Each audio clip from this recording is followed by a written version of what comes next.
Hello, how are you? Kérdi Adél, mondom jól. Hello, hogy vagy? Kérdem én, de válasz sehol. Rohansz és futsz, mindig csak a kapkodás. Állj meg egy percre, hidd el, nem látja más. Csak állj meg és lélegezz, mert ez lesz a végzeted. Féltve őrzött gondolatok, régen vágyott álmok. Gyermek voltam, úgy éreztem, tanítóvá válok. Aprócska a kéz, a test, de annál nagyobb lélek. Ki megmutatta, mivé legyek, hogy soha se féljek. De nem úgy osztott lapokat, sem család, sem élet. A jég hátán, hogy megéljek, úgy nevelt az élet.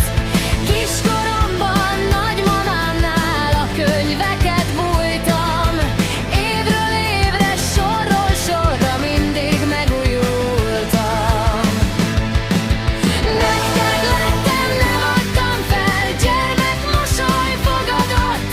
Minden szív és minden lélek együtt velünk ragyogott.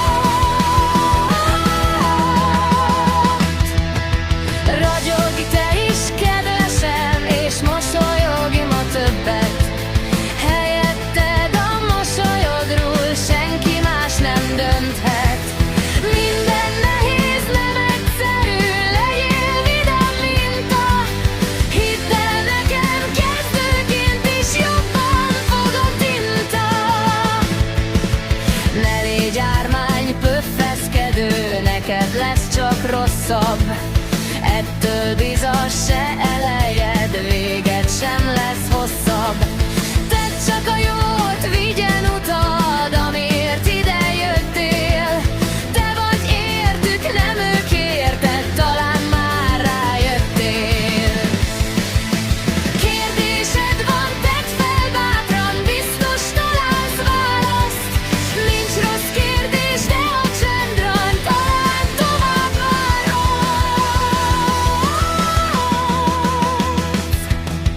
Nyisd ki szíved, tárd ki elméd, védj kalapba mindenkit.